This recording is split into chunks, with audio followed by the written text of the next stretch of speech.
nous constatons aujourd'hui un événement dramatique, pire que la bombe d'Hiroshima.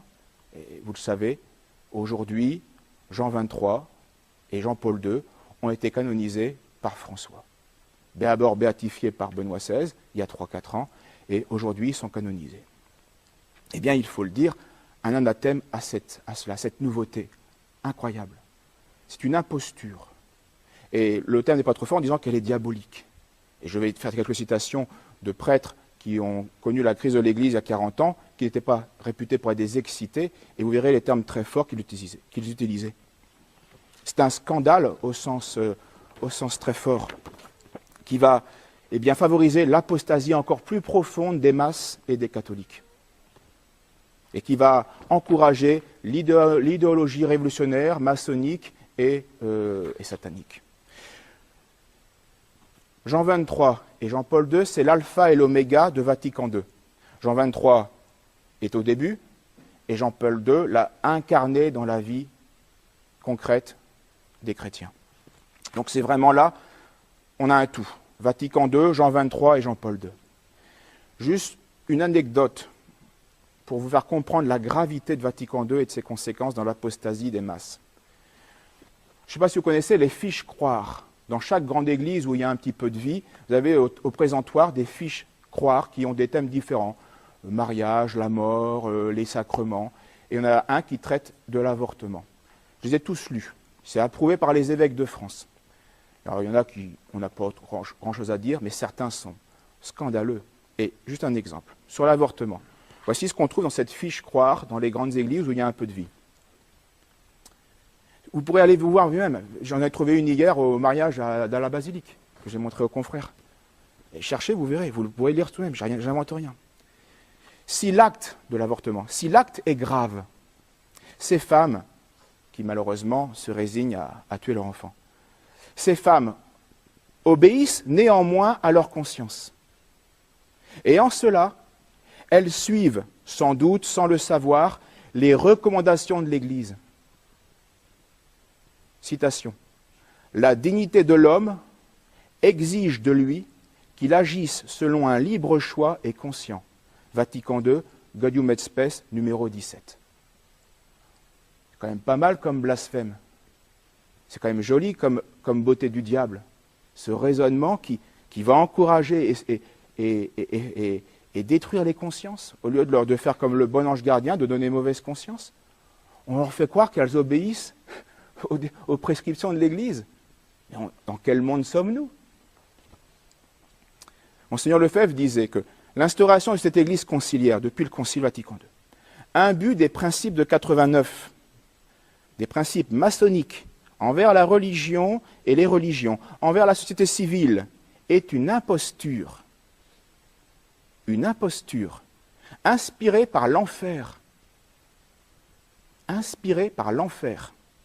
pour la destruction de la religion catholique, de son magistère, de son sacerdoce et du sacrifice de notre Seigneur Jésus-Christ.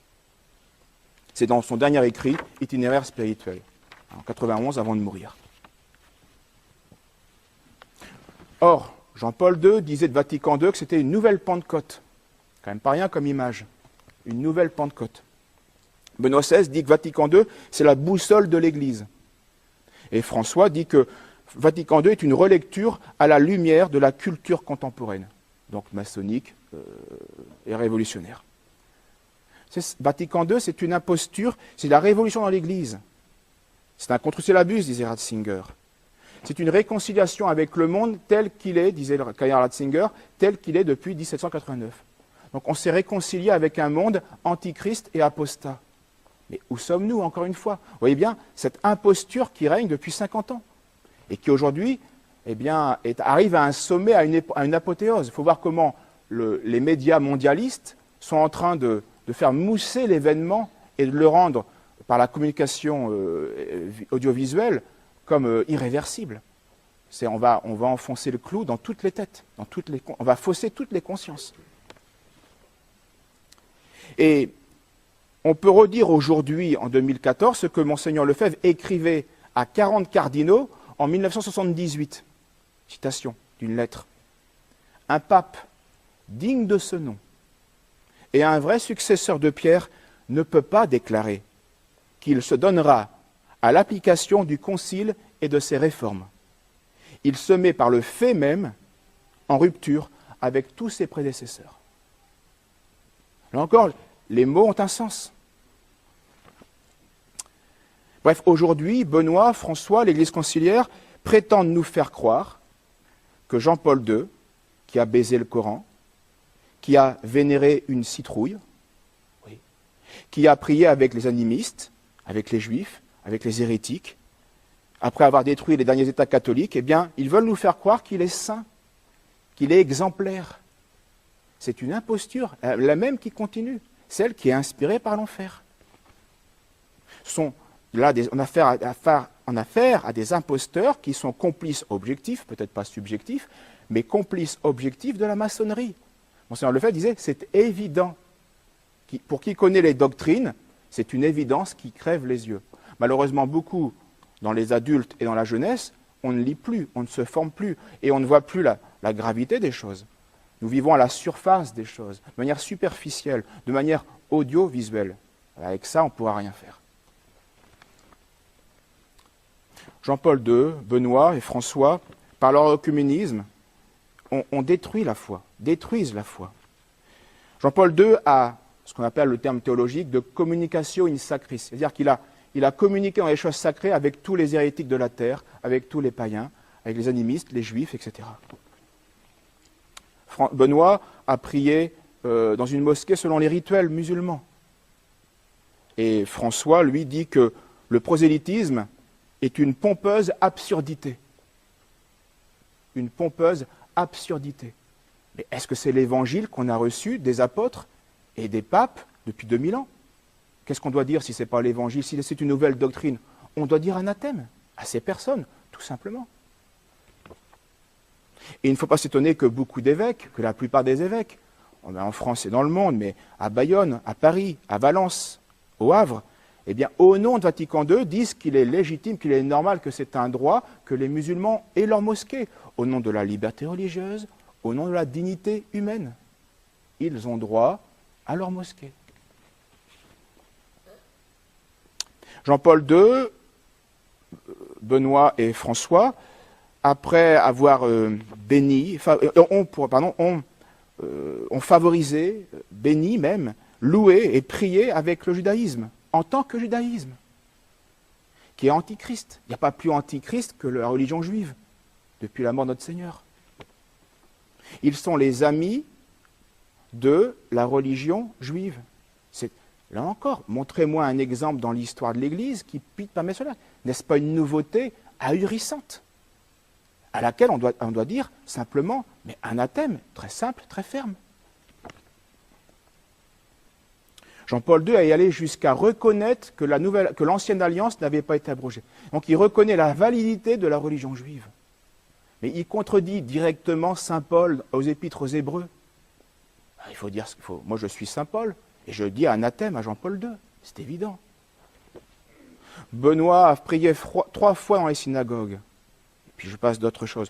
François, lui, a réservé son premier texte, en tant que pape, au grand rabbin de Rome, en lui demandant de prier pour lui. Le vicaire du Christ demande au chef de la perfidie judaïque à Rome de prier pour lui. Qu'est-ce qu'on doit dire à des nouveautés si étranges? Anathème. Dernier exemple, parce que la litanie pourrait être très longue et vous le connaissez ces choses-là, Jean-Paul II, Benoît, François, sont des apôtres de la liberté religieuse, évidemment, qui est le summum, le dogme par excellence de la doctrine maçonnique, satanique. Ils ont favorisé ainsi l'apostasie des nations chrétiennes par le laïcisme d'État et l'indifférence religieuse. Ce sont là des monstruosités aberrantes qui ont été condamnées 1000 fois depuis 200 ans par l'Église et par les papes. Voilà. Et à ces minutes-là, il faut bien sûr dire anathème. C'est pourquoi Monseigneur Lefebvre disait en ce même écrit de la fin de sa dernière année de vie sur Terre, c'est un devoir strict. Un devoir strict pour tout prêtre et fidèle, voulant demeurer catholique, de se séparer de cette Église conciliaire. Il faut s'en séparer, c'est trop dangereux. Et tous ces anathèmes que je viens de répéter, ce sont que des conséquences de la doctrine catholique. Saint Vincent de Lérins, bien connu des théologiens, dit ceci. Après, c'est la conclusion d'un grand traité, de son seul grand traité qu'il a fait sur la tradition. Il s'ensuit, dit Saint Vincent de Lérins, c'est le 5e siècle. Il s'ensuit que tout catholique, désireux de prouver qu'il est fils légitime de notre mère l'Église, doit adhérer à la sainte foi de nos pères. Ça, c'est l'aspect positif. Adhérer au credo, à toute la foi des conciles, et voilà. S'y attacher et y mourir. Ça, c'est l'aspect positif. Il y a un aspect négatif, et qu'on oublie toujours dans le libéralisme dans lequel on règne. Il doit aussi, c'est une conséquence logique de l'adhérence à la foi, il doit aussi détester les nouveautés, les haïr, les combattre, les pourchasser. Pourchasser, c'est « je ne te laisserai pas vivant jusqu'à temps que je t'ai attrapé ». C'est ça, pourchasser. Et quelle est notre haine de l'erreur? Est-ce qu'on pourchasse le mal dans nos milieux, dans nos familles? Est-ce qu'on est vraiment ces pourritures qui empoisonnent nos âmes? Cette doctrine frelatée que nous respirons, cet air frelaté que nous respirons. Est-ce qu'on le pourchasse? Nos anathèmes ne sont que des actes d'amour. Parce que tout de suite, on dira, oui, mais c'est qu'un anathème. Non, un anathème, c'est la conséquence d'un acte d'amour envers Dieu, envers la vérité. Mais c'est une conséquence nécessaire. Que diriez-vous d'un médecin qui s'extasie de votre main qui est en bonne santé, mais qui néglige l'œil qui est malade? Et qui dit, rassurez-vous, votre main, elle est comme ça. Votre bras, il va bien, votre cœur va bien. Oui, mais mon œil, il ne va pas. Oui, mais il faut être positif. Ben non, il faut voir le mal, là. Là, j'ai mal. Le père de Clorivière, un martyr, un confesseur de la foi sous la Révolution, avertissait ses fidèles et il disait qu'on réfléchisse bien que défendre une vérité, surtout lorsqu'elle touche la foi, c'est défendre la cause de Dieu. C'est défendre Jésus dans sa passion. C'est être comme Véronique et dire aux Juifs qu'ils lapident et aux Romains qu'ils l'insultent, non, c'est Jésus et je le protégerai et je souffrirai avec lui. C'est ça, l'anathème à tous ces méchants qui corrompent la foi. C'est défendre la cause de Dieu. L'abandonner, ce serait alors s'éloigner de Dieu pour se ranger du côté du père des mensonges. Alors, il faut bien comprendre, et ça, on ne comprend plus aujourd'hui, la Révolution ne s'est pas finie en 1794 à la mort de Robespierre. Non. La Révolution, elle continue. Elle a continué grâce à Napoléon, elle a continué grâce aux libéraux et aux monarques soumis à la haute finance au XIXe siècle, elle a continué avec les républiques antichrétiennes, et elle continue aujourd'hui avec le mondialisme. On voit très bien que ces colonisations sont une pièce d'un grand pulse. Et ce pulse, c'est quoi? C'est le royaume de l'Antichrist qui se met en place doucement, ou plutôt rapidement. C'est la République universelle rêvée par les Juifs qui se met en place, avec une religion mondialiste, humaniste, sentimentaliste. Ça crève les yeux, là encore, pour ceux qui ont du recul et de la culture de ces choses-là. La révolution n'est pas finie, le démon se déchaîne, car il sait qu'on approche de la fin, et qu'après il sera enfermé en enfer pour tout le temps. Donc là, il fait son job. Ben, nous, il faut le faire le nôtre. Le job de chrétien, entre guillemets. Et même si l'impiété triomphe. Et donc, on doit répéter, comme en 88, comme Monseigneur Lefebvre, aujourd'hui, on peut, ces paroles sont toujours d'actualité.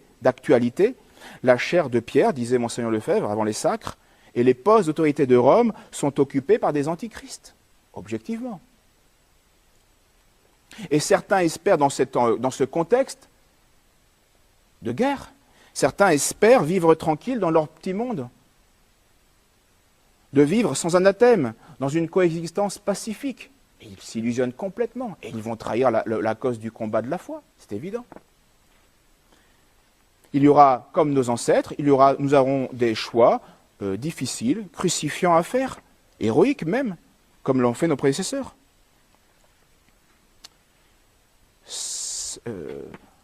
Le père Calmel, il faut relire, il n'avait pas la réputation d'un excité, le père Calmel. Hein. C'était pas un Riou. Lui, on le respectait. Alors, Riou, c'est un fou. Et où c'est un clown? Mais le père Calmel, qu'est-ce qu'il disait à cette époque? Cette situation est un peu longue, mais elle vaut le coup d'être écoutée. Égaré par, j'ai bientôt fini, rassurez-vous. Égaré par la grande chimère de vouloir découvrir et de réaliser l'unité religieuse du genre humain, des prélats occupant les charges les plus importantes, travaillent à inventer une église sans frontières, dans laquelle tous les hommes, préalablement dispensés de renoncer à Satan et au monde, dispensés de renoncer à Satan et au monde, plus d'anathème, ne tarderaient pas à se retrouver libres et fraternels. Ding ding, maçon. Ah, j'ai reconnu le discours du père des mensonges. Dogme, rite, hiérarchie, ascèse, tout subsisterait de la première Église. Mais tout serait démuni des protections requises. Les protections requises, c'est les anathèmes. C'est quand on pourchasse le mal. Quand il n'y a plus de ça, il n'y a plus de protection. Et alors, c'est la pourriture qui va progresser. Protection requise, voulue par le Seigneur et précisée par la tradition. Par là même, tout serait vidé de la sève catholique. Disons, de la grâce et de la sainteté. Les adeptes des confessions les plus hétéroclites, et même ceux qui refusent toutes les confessions, entreraient alors de plein pied. Mais ils entreraient de plein pied dans une église en trompe-l'œil. Telle est la tentative présente du maître prestigieux des mensonges et des illusions, de Satan. Voilà quel est son plan. Et pour ça, il a ses suppôts et ses serviteurs. Voilà la grande œuvre d'inspiration maçonnique auquel il fallait travailler ses suppôts, auquel il fait travailler ses suppôts, prêtre sans la foi, promu théologien éminent, évêque inconscient ou félon, sinon apostat déguisé. Portés rapidement au comble des honneurs, investis des plus hautes prélatures, ils consument leur vie et perdent leur âme à édifier une église post-conciliaire sous le soleil de Satan. Quand même pas mal pour quelqu'un de modéré et de pondéré. Non, c'est la vérité catholique. On vit les derniers temps. Croyez pas que c'était plus facile de vivre les premiers temps de l'Église. Relisez tous les actes des martyrs. C'était pas plus facile. Alors, chacun son époque, et on va assumer, et on va défendre Jésus dans sa passion. Saint Paul aujourd'hui nous le dit, dans l'Épître, bien-aimés, tout ce qui est né de Dieu est victorieux du monde. Oui, ne craignez rien. On souffrira peut-être, mais on sera victorieux. Et cette victoire qui triomphe du monde, c'est notre foi. Dernière citation du père Calmel. Ce sera dur, oui. On va être pris pour des fous quand vous direz « mais Jean-Paul II n'est pas saint ». Après le tapage médiatique qu'on est en train de subir là, courage. Hein.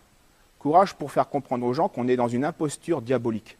Mais, tant pis, il faudra le faire, c'est confesser la foi en disant « non, ça c'est impur, ça c'est anathème ». Alors, vous voyez, le père Calmel, qui voyait bien ce temps apocalyptique se préparer, et cette difficulté, prévenait les chrétiens, c'était en 69, 70. Et celui qui voudra, envers et contre tout, rester témoin du vrai Christ, de la vraie Église, de la vraie religion, qu'il s'attende, celui-là, à la persécution, ou alors à la solitude. Et on se sent seul parfois, hein, dans le milieu du travail, dans le village. On est dans deux religions différentes. À l'incompréhension. On ne va plus être compris. Parce que les gens auront la tête complètement pourrie par les mauvais aliments qu'ils auront ingurgités. Et aux railleries. Ça ne plaît jamais. Mais je leur prépare, dit le Seigneur, une couronne de gloire. Et c'est toujours les mêmes motifs qui doivent nous aider à nous encourager à servir notre Seigneur. Donc nous sommes face à une nouvelle religion, disait Monseigneur Lefebvre. Et Saint Vincent de Lérins disait que l'ancienne foi ne cesse pas d'écraser la nouveauté, mais qu'au contraire, la nouveauté cesse d'accuser l'ancienne foi. Ce n'est pas à la nouveauté de nous accuser de ne pas être catholique, c'est à nous, au contraire, d'écraser la nouveauté impure. Et je finirai par cette conclusion du livre de justement Monseigneur Lefebvre de 91, là, l'itinéraire spirituel, dont j'ai sorti quelques citations. Il finissait en disant, et ce sera ma conclusion, « Gardons la foi par-dessus tout ». C'est-à-dire avec exigence, avec des choix rigoureux, comme pour les aliments, comme pour le bon chocolat, le bon vin et le bon fromage. les trucs pourris, on les jette. Hein. Et on fait attention. Qu'est-ce que c'est que ça? Ah, E75, E148. Oh non, non, ça, non, on fait attention. On lit. Gardons la foi par-dessus tout. C'est pour elle que notre Seigneur est mort, pour avoir affirmé sa divinité. Et ça n'a pas plu aux faux cultes. Hein. C'est pour elle que sont morts les martyrs. C'est par elle qu'ont été sanctifiés les élus. Fuyons donc, disait. C'est les personnes qu'il faut fuir. Il n'y a pas que la doctrine qu'il faut fuir. Il y a aussi les personnes, dit Monseigneur Fèvre. Fuyons ceux qui nous la font perdre ou qui nous la diminuent ou qui la corrompent. Et enfin, combattons le beau combat de la foi et conquiert la vie éternelle, disait saint Paul à Timothée. Et c'est très beau. Ce combat de la foi, c'est quoi? Il est pourquoi? C'est pas pour le plaisir de combattre. C'est nécessaire pour conquérir la vie éternelle que je vous souhaite. Au nom du Père, du Fils et du Saint-Esprit, ainsi soit-il.